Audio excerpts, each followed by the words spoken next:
স্বাগতম সবাইকে নতুন ভিডিওতে। ঘোষণা হয়ে গেল ভারতের বিপক্ষে অনুষ্ঠিত হতে যাওয়া 3টি টি-20 ম্যাচের যে সিরিজ আছে সেই সিরিজের জন্য 15 সদস্যের দল। দলে কারা থাকছেন কারা থাকছেন না চলুন এক নজরে দেখে নেওয়া যাক। দলীয় ক্যাপ্টেন হিসেবে থাকছেন নাজমুল হোসেন শান্ত, তার সাথে আরও যারা থাকছেন লিটন কুমার দাস, তানজিদ তামিম, তাহিদ হৃদয়, পারভেজ হোসেন ইমন, মাহমুদুল্লাহ রিয়াদ, মেহেদী হাসান মিরাজ, শেখ মাহেদী, জাকের আলী অনেক, রিশাদ হোসেন, মুস্তাফিজুর রহমান, তানজিম হাসান সাকিব, তাসকিন আহমেদ, শরীফুল ইসলাম এবং প্রথমবারের মতো ডাক পাওয়া রাকিবুল হাসান।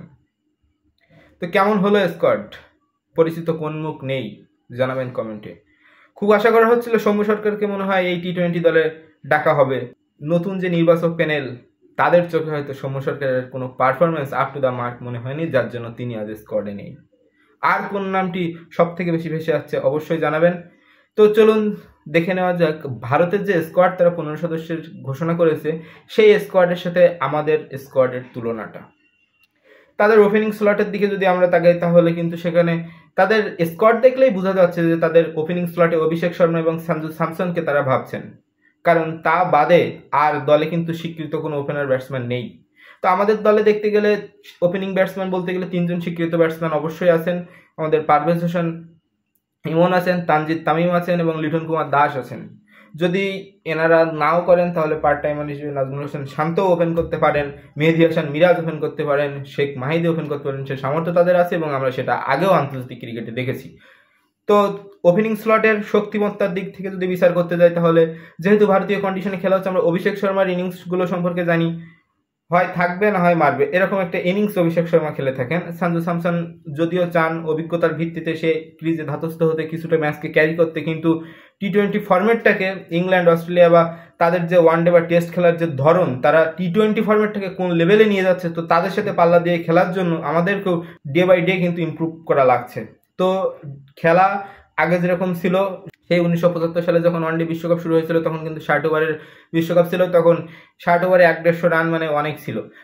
150 রান মানে ডিফেন্ড করার মতো একটা রান ছিল। তো দিন বদলেছে, সেখান থেকে আজকের দিনে এসে 20 ওভারে 250 রানও মাঝে মাঝে সেজ হয়ে যায়। তো এরকম একটা পর্যায়ে যখন এসে আমরা দাঁড়িয়েছি তখন কিন্তু ক্রিজে এসে আপনাকে অতটা বল সুযোগ পাবেন না। যখন আপনার ফ্ল্যাট পিচে খেলা হবে বা স্পোর্টিং পিচে খেলা হবে, তো তখন কিন্তু মনে হয় যে 20 ওভারে 200 রান একটা সেফ জোন হতে পারে। একটা জিনিস কিন্তু আপনারা দেখবেন যে একটা দলের বড় সংগ্রহের পিছনে সব থেকে বেশি অবদান থাকে ওপেনারদের। একটা দলের ওপেনাররা যখন একটা ভালো ভিত আপনাকে প্রস্তুত করে দিয়ে যাবে, সেই ভিতের উপরে আপনি কিন্তু একটা ভালো টোটাল দাঁড় করাতে পারবেন, আর সেই কাজটাই থাকে ওপেনারদের উপরে। আর সেই ওপেনের দিকে যদি আমরা তাকাতে চাই তাহলে কিন্তু আমাদের তানজিদ তামিমের কথা যদি বলতে চাই, ভারতের গত বিশ্বকাপে তার রেকর্ড কিন্তু খুব একটা ভালো না। লিটন দাস, সে কিন্তু ভারতের সাথে খুবই ভালো খেলে, তার ভারতের সাথে স্ট্যাটসটা অনেক ভালো। যেহেতু টেস্ট সিরিজ চলছে, আমরা গত টেস্টের বিবেচনাটা এর ভিতরে না আনি। তারপরে তাহিদ হৃদয় আছেন, তিনি কিন্তু যে কোনো পরিস্থিতিতে ভালো একটা ইনিংস দলের জন্য উপহার দিতে পারেন। তারপরে নাজমুল হোসেন শান্ত ক্যাপ্টেন, তিনি কিন্তু টেস্টে রান পাচ্ছেন, তার ব্যাটে রান আসছে। ভারতের সাথে যখন স্পোর্টিং পিচে খেলা হবে অবশ্যই আশা করবো যে তিনি রান পাবেন। তো সেসব দিক থেকে যদি দেখতে যাই তাহলে বাংলাদেশের প্রথমের দিকে টপ অর্ডার ব্যাটসম্যানদের যে তালিকা সেটা কিন্তু কোনোভাবেই অবহেলা করার মতো নয়।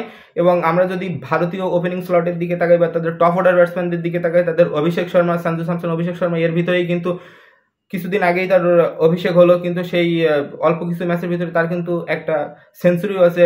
46 বলের যে সেঞ্চুরি জিম্বাবুয়ের বিরুদ্ধে সেখানে হারারেতে করেছিলেন, অসাধারণ ইনিংস ছিল। তারপরে সঞ্জু স্যামসন, তিনি বড় ম্যাচ খেলতে পারেন, বড় ইনিংস খেলতে পারেন, বড় শট খেলার অ্যাবিলিটি তার আছে।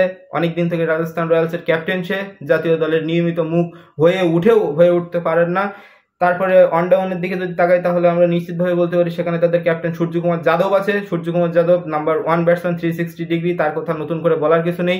ক্রিকেটীয় ভাষায় যদি তার শটগুলোকে বা তার খেলাকে বর্ণনা করা যায় তাহলে হয়তো ক্রিকেটীয় ভাষা ফুরিয়ে যাবে, কিন্তু তার খেলার যে নান্দনিকতা, সেই নান্দনিকতার প্রশংসা কিন্তু আমরা করে শেষ করতে পারবো না। তো আমরা যদি টপ অর্ডারের বিচারে দেখতে যাই তাহলে কিন্তু কিছুটা হলেও ভারত আমাদের থেকে এগিয়ে থাকবে, কিছুটা না, যথেষ্টই এগিয়ে থাকবে। কিন্তু তারপরে আমাদের মিডিল অর্ডারের দিকে যদি তাকাই তাহলে আপনার মাহমুদুল্লাহ রিয়াদ আছেন, জাকির হোসেন অনেক আছেন, এবং আপনার টপ অর্ডারের যে ব্যাটসম্যানরা বললাম, যখন আপনার দুটো ওপেনিং খেলাবেন এবং 3জনকে যখন খেলাবেন, লিটন, ইমন এবং তামিম, এদের 3জনকে যখন খেলাবেন তখন কিন্তু আপনার মিডিল অর্ডারের যে পাল্লাটা সেটা কিন্তু অনেকটাই ভারী হয়ে যাবে। এবং আমরা কিন্তু সাকিব আল হাসানকে অনেকটা মিস করবো, কারণ সাকিব আল হাসান দলের জন্য কতটা গুরুত্বপূর্ণ রোল প্লে করতেন। শুধুমাত্র এক সাকিবের জন্য আমাদের দুটো প্লেয়ার খেলানো লাগবে, সেটা হোক আপনার টপ অর্ডারের দিকে ব্যাটসম্যান অথবা টেল অর্ডারের দিকে কোনো অর্থোডক্স বোলার। তবে অর্থোডক্স বোলার আমরা খেলাতে পারবো, কিন্তু সাকিবকে খেলাতে পারবো না। সাকিবের টেকনিক, সাকিবের মাইন্ড, সাকিবের ব্রেন কোনো কিছুকে আমরা মাঠে পাবো না। তো এটা ভারতের জন্য অনেক বড় একটা অ্যাডভান্টেজ হবে বলে আমি মনে করি। যেহেতু ইন্ডিয়া একটা তরুণ দল ঘোষণা করেছে, তাদের কিছু আনক্যাপ প্লেয়ার আছে এবং তাদের যে প্লেয়াররা তারা কিন্তু শুধুমাত্র আইপিএল এই অভিজ্ঞ, তারা কিন্তু আন্তর্জাতিক ক্রিকেটে, আন্তর্জাতিক সার্কেলে তাদের অভিজ্ঞতার সীমা কিন্তু খুবই কম। তো সেক্ষেত্রে আমরা যদি কিছুটা দেখতে যাই, তাহলে তাদের থেকে আন্তর্জাতিক ফরম্যাটে খেলার যে অভিজ্ঞতা, সেটার দিক থেকে কিন্তু আমরা অনেকটা এগিয়ে থাকবো। এবার মিডিল অর্ডারের তুলনায় যদি আমরা আসি, তাহলে তাদের মিডিল অর্ডার আছে রিঙ্কু সিং, হার্দিক পান্ডিয়া, শিবম দুবে, নীতিশ কুমার রেড্ডি, জিতেশ শর্মা, এদের মতো ব্যাটসম্যান। তো এখান থেকে তারা হয়তো এদের সবাইকে খেলাবেন না, তাদের ভিতর থেকে যাদের পিক করবেন তারা অবশ্যই ক্যাপেবল, অবশ্যই তারা সেই জায়গায় নিজেদের মান রাখার মতো ব্যাটসম্যান, এবং তারা আইপিএলে ভালো করেছে। শুধু আইপিএল না, তাদের দেওধর ট্রফি হয়, তাদের দুলীপ ট্রফি হয়, তাদের রঞ্জি ট্রফি হয়, তাদের মাল্টিপল ট্রফি তারা খেলে তাদের নিজেদের প্রমাণ করে তারা কিন্তু আজকে জাতীয় দলে কল্ড হয়। যখন আপনি একটা খেলোয়াড়ের খেলার পরিধি আন্তর্জাতিক ক্রিকেটের পরিমণ্ডলে তাকে বিচার করবেন, সেই বিচারের ভিত্তিতে কিন্তু তারা পিছিয়ে থাকলেও যখন আপনি তাদের মাঠে তারা যখন স্বাগতিক হিসেবে খেলবে, তাদের মাঠে যখন আপনি তাদেরকে চ্যালেঞ্জ জানাতে যাবেন, তখন অবশ্যই কিন্তু সেটা খুব একটা সহজ হবে বলে আমার মনে হয় না।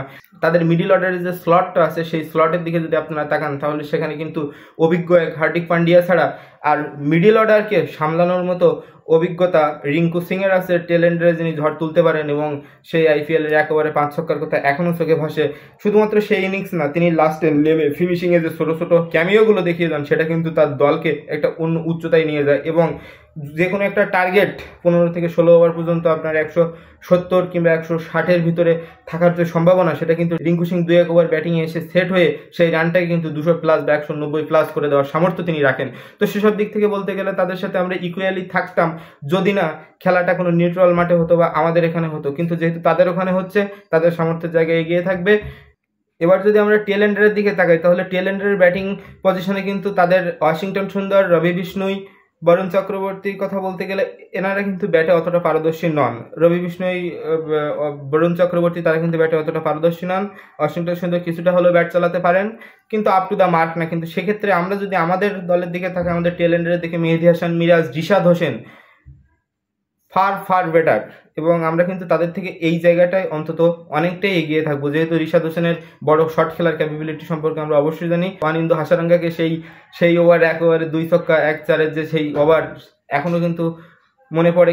যখন আমরা টেল অর্ডারের সাথে তাদের টেল অর্ডার তুলনা করব, কিছুটা হলেও কিন্তু আমরা এগিয়ে থাকবো। এবার যদি আমরা পেস ইউনিটের দিকে লক্ষ্য করি, তাহলে কিন্তু আমাদের আছে মুস্তাফিজুর রহমান, তাসকিন আহমেদ, শরীফুল ইসলাম এবং তানজিম সাকিবের মতো পেস ইউনিট। তারা 3 পেসার নিয়ে দল ঘোষণা করেছে, এবং এই 3 পেসারের ভিতরে আর্শদীপ সিং একমাত্র অভিজ্ঞ, এবং বয়সের দিক থেকে না, আন্তর্জাতিক পরিমণ্ডলে খেলার দিক থেকে আর্শদীপ সিংই একমাত্র অভিজ্ঞ। হর্ষিত রানা গত সিরিজেই তার অভিষেক হলো, এবং মায়াঙ্ক যাদব নতুন সুযোগ পাচ্ছেন, কিন্তু তাদের সামর্থ্য নিয়ে আসলে প্রশ্ন তোলার কোনো জায়গা নেই।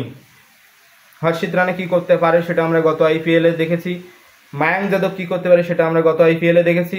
তার গত আইপিএলের যে ডেবু হয়েছিল, সেখানে 3 উইকেট, এবং তার পরবর্তী ম্যাচে 3 উইকেট নিয়েছিলেন। শুধু তার উইকেটের বিচারে তাকে হিসাব করলে হবে না, তিনি ইকুয়ালি 150+ গতিতে তিনি কিন্তু বল করে যেতে পারেন। লাইন লেংথ তার নিয়ন্ত্রিত, শুধুমাত্র জোরের কারণেই কিন্তু তিনি বিখ্যাত নন।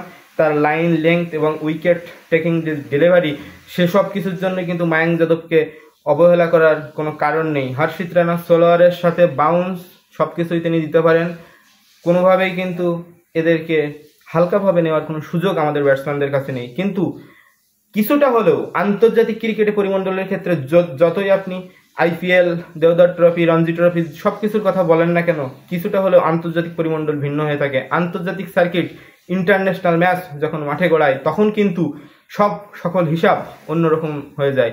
তো সেসব দিক থেকে যদি দেখতে যাই, আন্তর্জাতিক পরিমণ্ডলের বিচারে তাদের থেকে একটু হলেও কিন্তু পেস ইউনিটে আমরা অবশ্যই এগিয়ে থাকবো। স্পিনের কথা যদি বলতে যাই, আমাদের কিন্তু রিশাদ হোসেন লেগ স্পিনার, মেহেদী হাসান মিরাজ এবং শেখ মাহিদি ছাড়া কিন্তু আমাদের স্বীকৃত কোনো স্পিনার নেই। কিন্তু তাদের দিকে যদি তাকায়, রবি বিষ্ণুই, যিনি 6টা বলের ভিতরে 4টাই করেন গুগলি আর 2টো করেন লেগ স্পিন।